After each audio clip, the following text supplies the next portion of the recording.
தனது அறையில் யாரோ இருப்பதை உணர்ந்த கார்த்திக் திடுக்கிட்டு சந்திரலேகா என்று கூறி எழ டமார் என்ற சத்தத்துடன் பானை ஒன்று உடைந்து நொறுங்கியது. கட்டிலில் இருந்து எழுந்த கார்த்திக் உடனே லைட் சுவிட்சை ஆன் செய்தான். அந்த அறையில் வெளிச்சம் பரவிய கணத்தில் அவன் மேல் ஒரு பெண் சரிந்து விழ போனாள். அவளை தாங்கி பிடிக்கும் போதுதான் அது விஜயனின் தங்கை துர்கா என்பது கார்த்திக்கிற்கு தெரிந்தது. மெத்தையின் மீது விழுந்து கிடந்த துர்காவின் மீது கார்த்திக் விழுந்து கிடந்தான். இருவரின் கண்களும் நேருக்கு நேர் சந்தித்துக் கொண்டன. அவர்களிடையே இருந்த நெருக்கத்தில் இருவரின் உதடுகளும் கிட்டத்தட்ட தொட்டுவிடும் தூரத்தில் இருந்தது. அந்த சூழலை உணர்ந்த கார்த்திக் சட்டென்று அவள் மீதிருந்து எழுந்தான். துர்காவும் தன் உடைகளை சரி செய்து கொண்டு எழுந்து நின்றாள். கார்த்திக் துர்காவை பார்த்தான். உடனே அவளிடம் இருந்து கேள்வி வந்தது. ஆமா, இப்ப நீங்க எதுக்கு சந்திரலேகா பேரை சொன்னீங்க? கார்த்திகை பார்த்து கோபமுடன் கேட்டாள் துர்கா. அதுக்கு முன்னாடி நீ ஏன் ரூம்ல என்ன பண்ணிட்டு இருக்க துர்கா? துர்காவின் கேள்விக்கு பதிலாக இன்னொரு கேள்வியை முன்வைத்தான் கார்த்திக். ஒரு திருடனை மாதிரி என் ரூம்ல உனக்கு என்ன வேலை? கார்த்திக்கின் கேள்வி துர்காவை கோபம் கொள்ள வைத்தது. பார்த்து பேசுங்க. என் வீட்டுல நான் எங்க வேணா போகலாம் வரலாம், அதுக்கு எனக்கு உரிமை இருக்கு. நான் ஒன்னும் திருடன் கிடையாது. படபடப்பாக பேசினாள் துர்கா. சரி, உன் வீட்டுல நீ எங்க வேணா வரலாம் போகலாம், ஆனா எல்லா இடத்துக்கும் என்ன பின்தொடர்ந்து வர உனக்கு என்ன உரிமை இருக்கு? கார்த்திகின் கேள்வியால் துர்கா அதிர்ச்சி அடைந்தாள். நான் எங்க எல்லாம் இருக்கனோ நீயும் எப்படி சரியா அங்கேயே இருக்க துர்கா? எதுக்கு என்ன எப்பவும் கண்காணிச்சுட்டே வர்ற? தயவு செஞ்சு இல்லைன்னு மறுக்காத.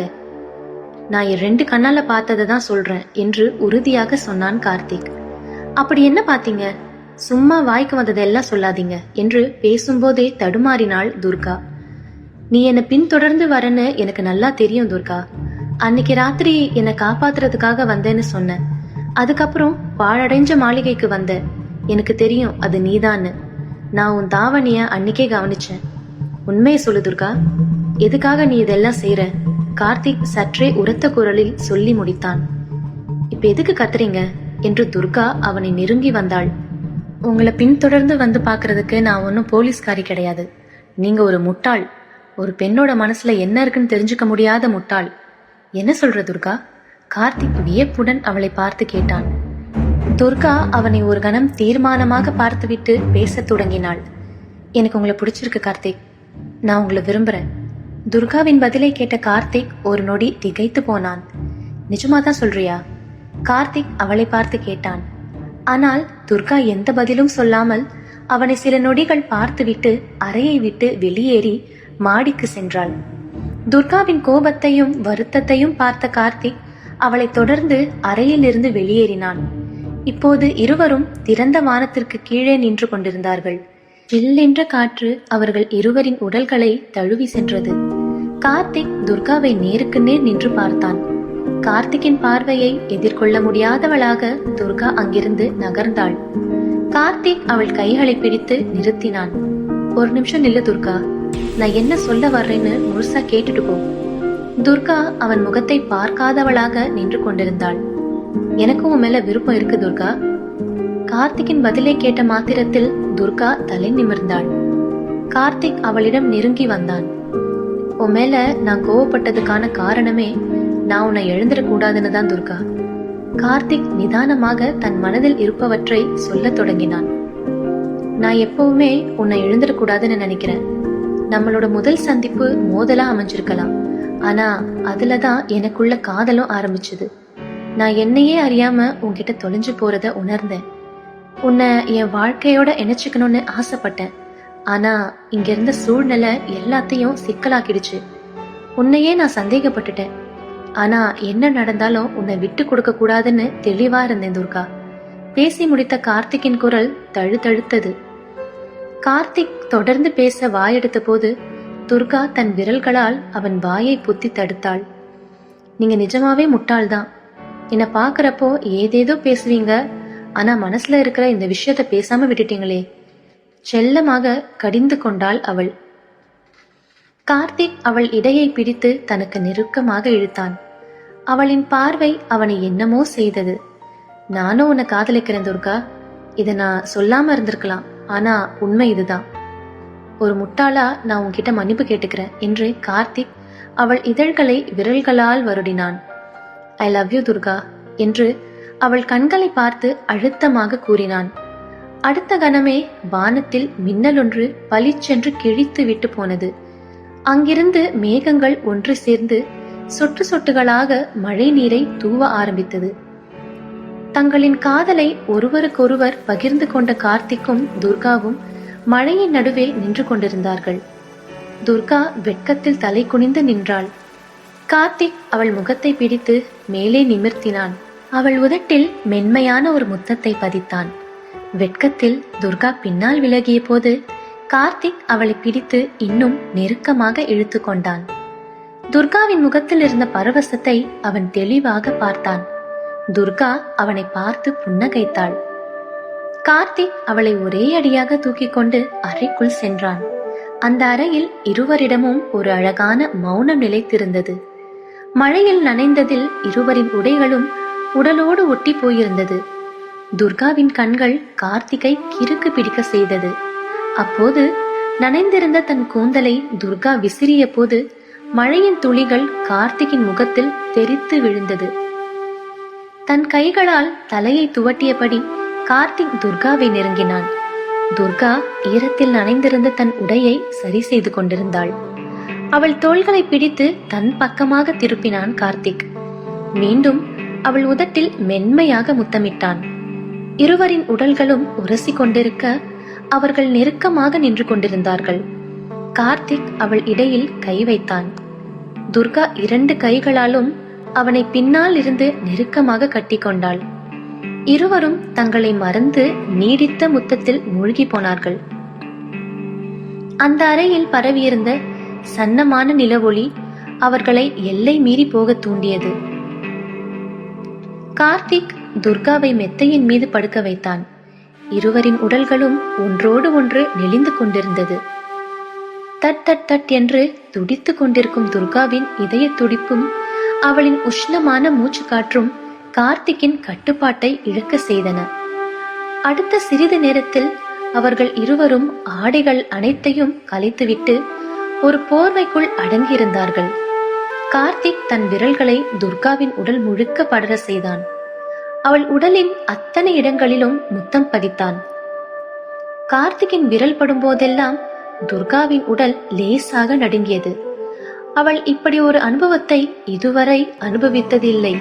கார்த்திகுடன் சேர்ந்து அவள் உணர்ச்சியின் புதியதொரு உலகத்தை அனுபவிக்க தொடங்கினாள். வெளியில் பெய்து கொண்டிருந்த மழை மெல்ல ஓய்ந்து அடங்கியது. கார்த்திக்கும் துர்காவும் மெத்தையில் அருகருகே படுத்து கிடந்தார்கள். இருவரின் முகத்திலும் ஏகாந்தம் பிரகாசித்துக் கொண்டிருந்தது. இரவு கொஞ்சம் கொஞ்சமாக முடிந்து விடிய தொடங்கியது. கார்த்திகின் மார்பின் மீது படுத்திருந்த துர்கா அவள் மனதில் இருந்த கேள்வியை கேட்டாள். கார்த்திக், நான் ரூமுக்குள்ள இருந்தப்போ நீங்க ஏன் சந்திரலேகாவோட பேரை சொன்னீங்க? நீ கேட்ட கேள்விக்கு நான் பதில் சொல்றதுக்கு முன்னாடி நான் ஒரு கேள்வி கேக்குறேன். உன்னோட அண்ணன் சந்திரலேகான்னு பெயர் போட்டு ஒரு புத்தகம் வச்சிருக்காரே, அதை பத்தி உனக்கு தெரியுமா? அவர்கிட்ட அப்படி ஒரு புத்தகம் இருக்குன்னு எனக்கு தெரியும். ஆனா அதுல என்ன விஷயங்கள் இருக்குன்னு நான் இது வரைக்கும் தெரிஞ்சுக்கிட்டது இல்ல. ஆனா அது இந்த ஊரையே மிரட்டிட்டு இருக்கிற சந்திரலேகா சம்பந்தப்பட்டதுன்னு நான் நினைக்கிறேன் என்று தனக்கு தெரிந்த விஷயங்களை சொன்னாள் துர்கா. ஆமா துர்கா, அந்த புத்தகத்துக்கும் சந்திரலேகாவுக்கும் ஏதோ சம்பந்தம் இருக்கு. அத பத்தி தான் நான் யோசிச்சுட்டு இருந்தேன். அப்பதான் நீ உள்ள வந்த. அதான் அந்த யோசனையில நான் அவ பேரை சொல்லிட்டேன். அது சரி, நீங்க எதுக்கு தேவையில்லாம சந்திரலேகாவை பத்தியே யோசிச்சுட்டு இருக்கீங்க?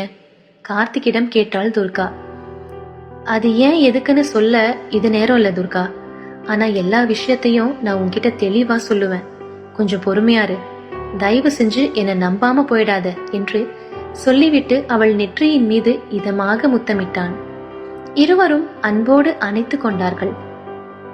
சரி கார்த்திக், நான் இப்போ கிளம்பணும். நாம ஒன்னா இருக்கிறத அண்ணா பார்த்தா பிரச்சனை தான் என்றாள் துர்கா. மீண்டும் தனது உடைகளை போட்டுக்கொண்டு அவள் அந்த அறையில் இருந்து ஒரு மெல்லிய புன்னகையுடன் வெளியேறினாள். அவள் போன பிறகு ஒரு விஷயம் மட்டும் கார்த்திக்கின் மனதில் உறுத்தி கொண்டிருந்தது. நான் துர்கா கிட்ட நடந்துக்கிறது சரியா? என்னோட கடந்த கால உண்மைய அவகிட்ட இருந்து மறைச்சது தப்பில்லையா? தனக்குள்ளேயே கேள்வி கேட்டுக்கொண்டான் கார்த்திக்.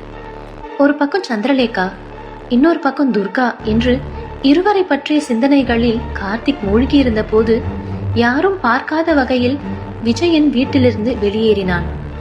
வழக்கமாக கங்காவை சந்திக்கும் வீட்டை அடைந்தான் விஜயன். ரயில்வே தண்டவாளங்களை தாண்டி விஜயன் வீட்டின் கதவருகே வந்து நின்றான்.